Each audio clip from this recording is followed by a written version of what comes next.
me start with Ryan over here. Yeah, I'm Ryan. Excited to be here today and meet some of you guys that I haven't met already yet. But yeah, excited to be here.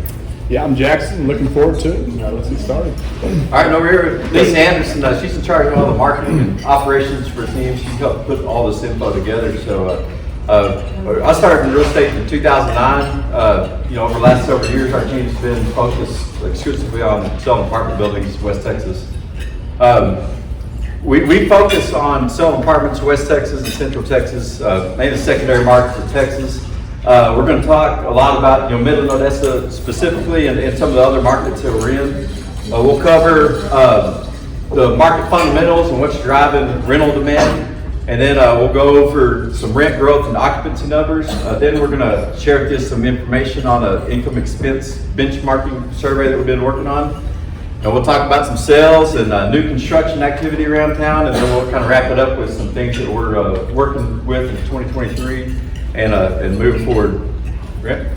Yeah, so Greg mentioned we focus on secondary and tertiary markets. Here on the screen and in the books in front of you, these are just some of the markets that are highlighted that we work in, that we serve on a daily basis, on a regular basis. Again, today we're just going to focus on Midland, Odessa, of course. But for any of this information on any of the other markets we serve, you ought to check out our website, GoGettersMultifamily.com. Lisa designed and built the website. It's an excellent resource, just a wealth of knowledge for anybody interested in multifamily anywhere in the industry. So check it out. So a little bit about where the data that we're going to be talking about today comes from.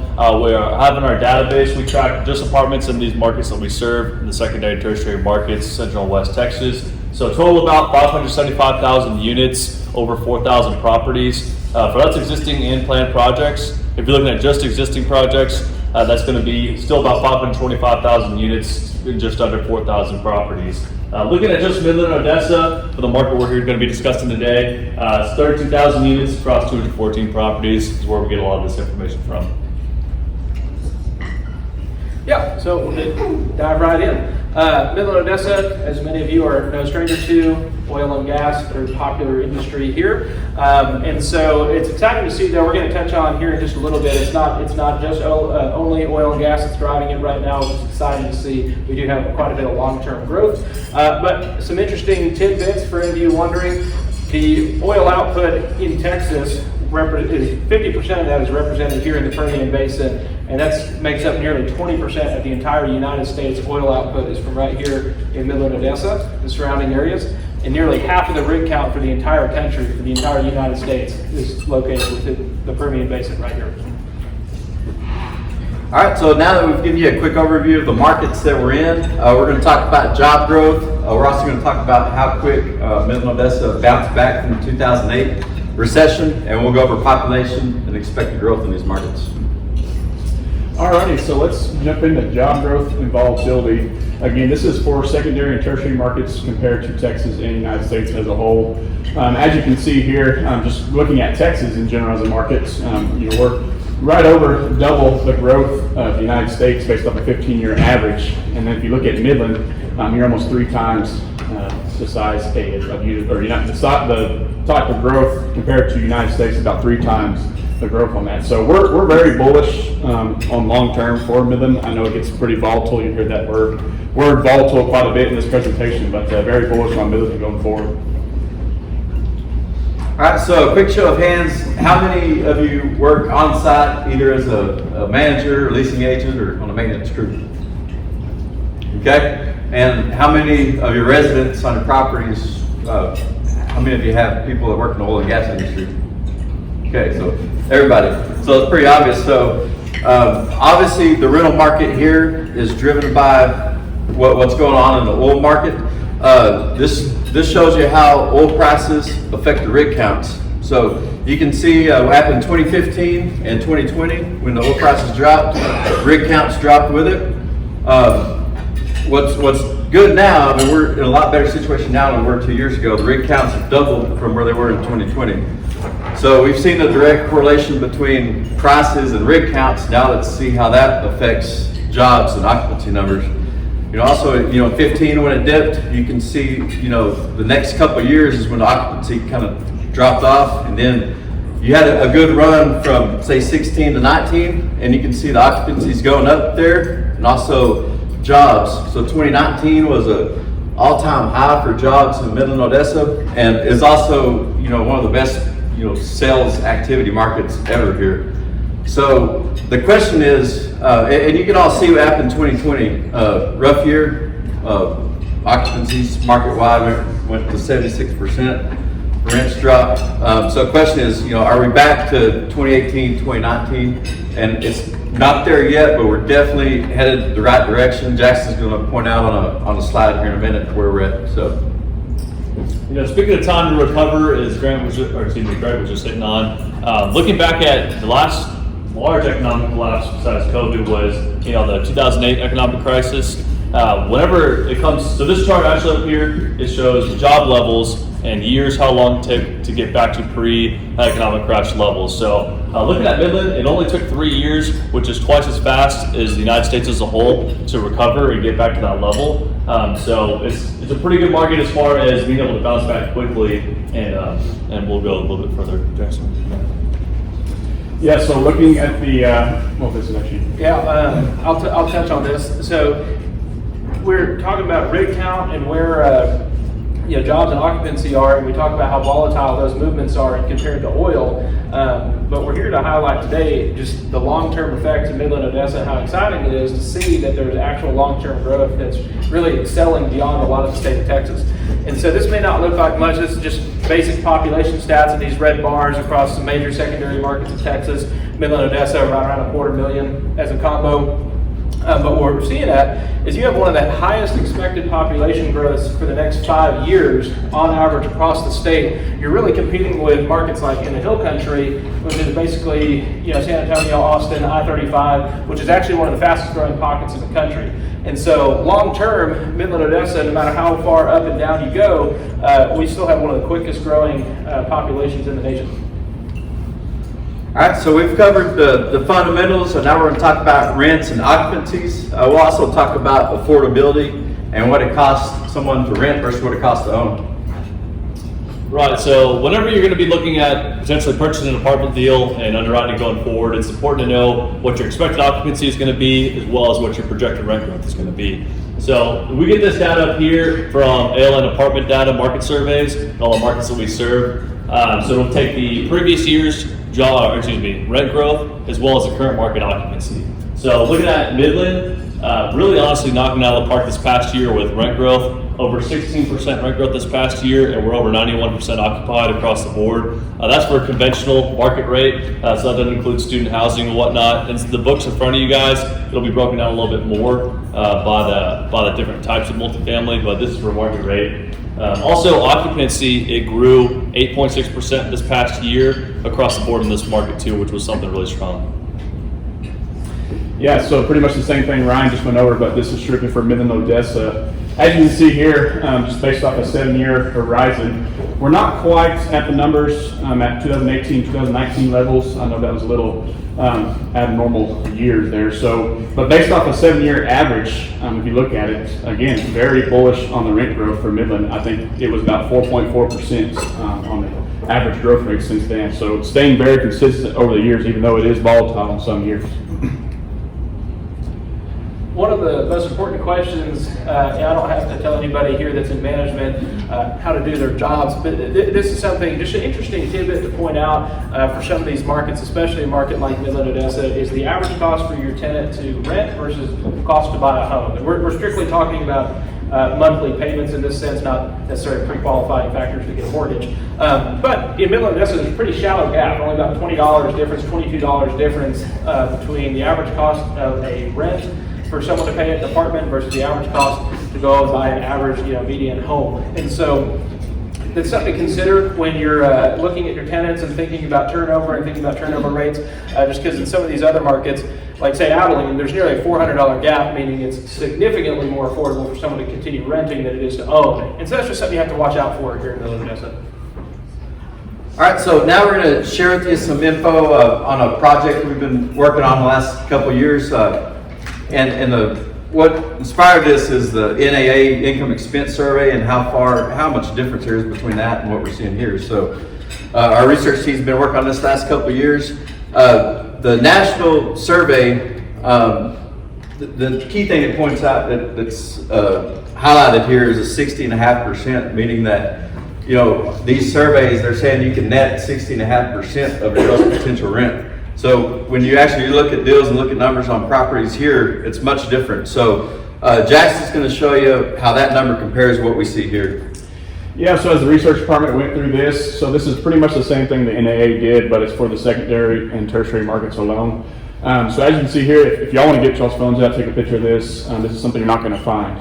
This is just strictly what we did. But it pretty much just goes down the whole line item, all the way from your income to your expenses. But as you can see here, NOI for secondary and tertiary markets alone in Texas was 42.6%. So again, that's a 20% difference in what the NAA is. So you don't want to be comparing Midland, Odessa to New York or California. So very helpful just to see some guidance on where you should be operating at. All right, next up is some sales activity. In order to keep up with all the sales activity, what's on the market, what's sold, we have a list, a tracker that we keep up with, and we have a list of about 40 different sources that we go to check what's on the market. There's not an MLS like you'll see in the residential world that has all the properties listed. You know, some brokerage shops don't even put their listings on public websites. They kind of hide them on their own. Not us, but anyways, we're going to share with you some info from this list, and also we'll talk about rent growth and interest rates and how they affect investors' returns, and then we'll go over the importance of property management and how what you do on the property affects the property values. Yeah, so looking at the activity, again, this is for secondary and tertiary markets. As Greg mentioned, the multiple listing services, we tracked everything that's been on the market and what's sold. So that is including about 90 properties, 7,300 units on the market now, and 64 of those properties, about 4,600 units sold in 22. And the next slide here. So as we look, so what that just went over on the numbers there, the average cap rate was right about 5%. Price per door, you're looking at 70,000. Gross rent multiplier 7.7, and the average price per square foot at 89. And Ryan will touch more on this same scenario, but just for Midland and Odessa. Yeah, so looking at just Midland and Odessa, currently not as much on the market. 4 properties currently out there for 66 units. Seven properties sold in 2022 for a total of 680 units. So basically, average cap rate was about 5.1% in 2022, and then average price per door just north of 82,000 per unit. All right, so this slide here shows how rent growth and interest rates affect investors' returns. And this is an example of a property that we underwrote based on getting a Fannie Mae agency loan and keeping your expense growth at about 3% a year. So you'll see here the interest rates have an effect on the returns, and for every percent it changes, it can change your return by about 2 or 3%. What you also find here is rent growth has a way bigger impact on returns, and for every percentage change in the rent growth, it can affect the 5-year IRR by about 4.5%, 5%. Now, IRR is a measurement that investors use to kind of tell you how hard your money is working for you while it's invested in the property. So we've seen how much of an impact this rent growth has on returns. So this is an interesting deal we started this year. The next couple of slides is going to show you Midland and Odessa, and what the blue line is measuring is max affordable rents. So up here you'll see, I don't know if you can see it very well, but median income for Midland is about $93,000 a year. HUD defines affordability by a household spending 30% of their income on rent. So that's what the blue line represents. The red line represents where rents are now. So you can see there's a huge gap in where we're at now and what they could be if everybody's paying 30% of their income on rent. There's a $1,000 to $70 gap. This means that theoretically you could raise rents by 15.8% a year each year for the next 5 years before you bump up to that affordability threshold. Now, Odessa is very similar. Right now there's a $771 gap, and meaning you could raise rents by almost 14% a year for the next 5 years before you hit that. I know that's a big task, and it sounds very difficult. There are some markets that that are, on a median income level, people are paying that much in rents, but not here yet. Midland, Odessa, very affordable markets to live in. So we've seen on the previous slide how much this rent growth affects returns. And on these two slides, I'm showing you how much rent growth is possible in these markets. So Grant's going to show you the importance of property management and operations and how they affect property values. Many of you in here are not stranger to good property management. That's not the role we're here today to show by any means. But one thing, so we talk a lot about numbers, and coming up with a consistent guideline for how you're measuring your property, some of those key performance indicators, it's so much more important now than it ever has been, especially when you're measuring by total investment horizon. So what I mean by that is when you're looking at your NOI and you're looking at that bottom line, Jackson and Ryan talked about how the average cap rates for sold properties last year was right around 5%.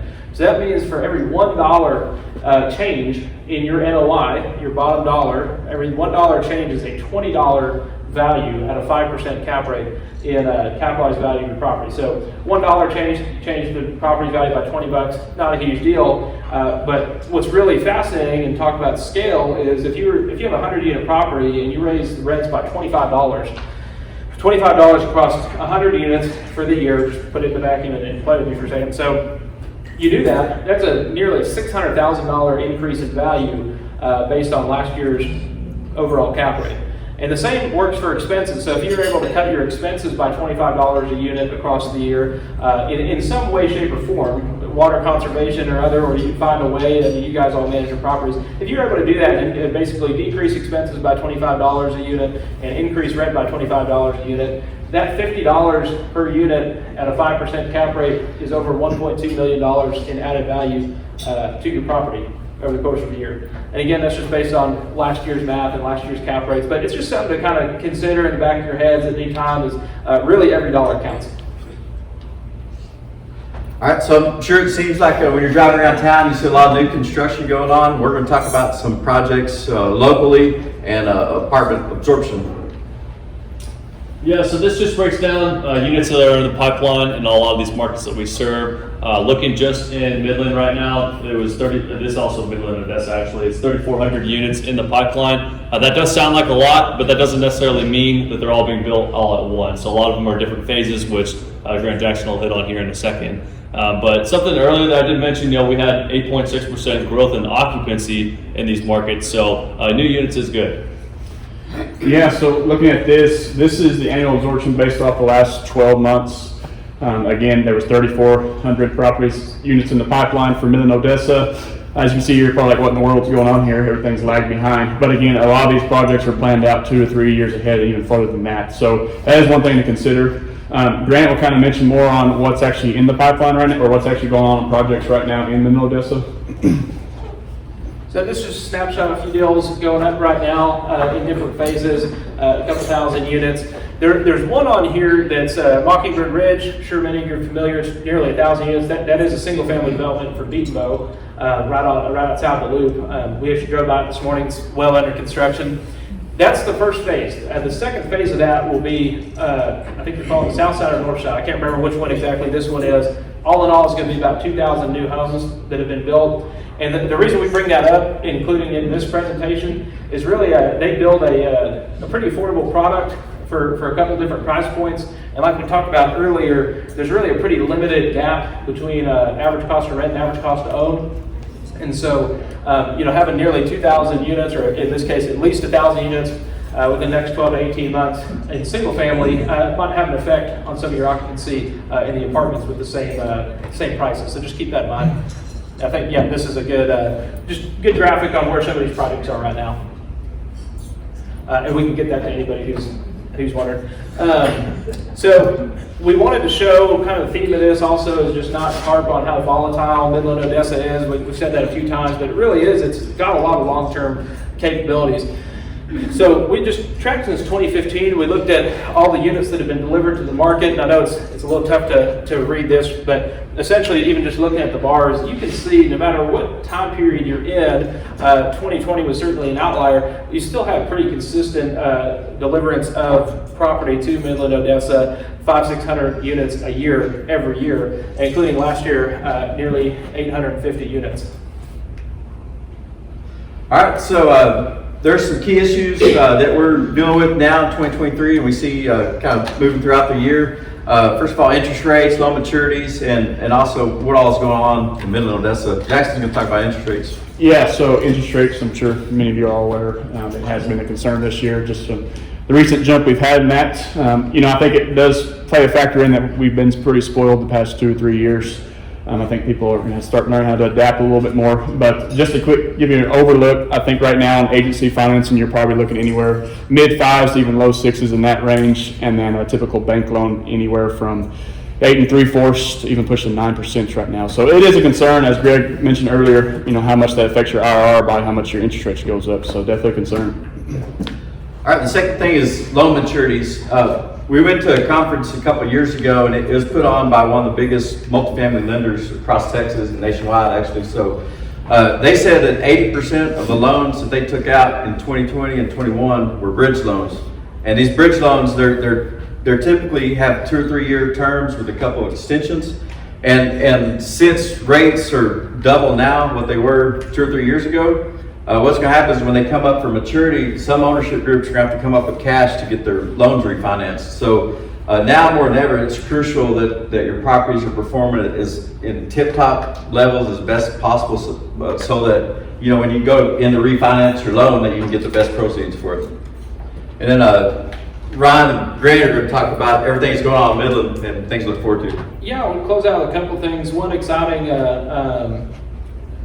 news piece you saw is that last year when you were here, they were sort of just getting around to announcing out in Penwell, outside of Odessa, the big Nacero, I think that's how you say it, Nacero plant that's going in. It's like a $7 billion project, about a decade-long construction process. And it's going to bring 3,000 to 4,000 construction jobs over the next 10 years and nearly 500 full-time jobs when it's up and running. So it's going to be really good to see.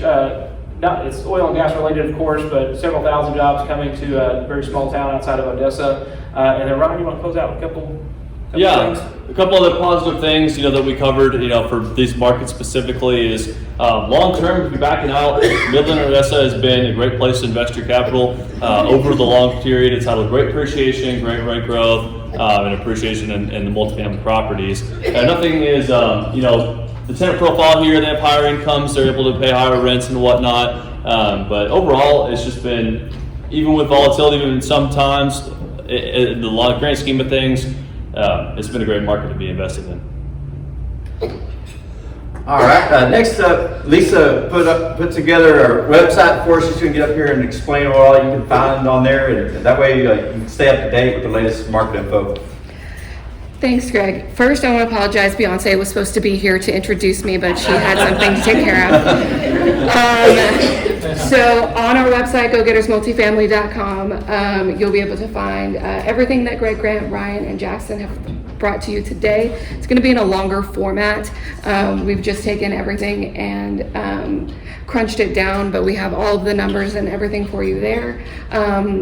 We also have a copy of the books that everyone got on their table, a PDF copy, so if you know anybody that wasn't able to make it and you want to share the information with them, we'll have that there as well.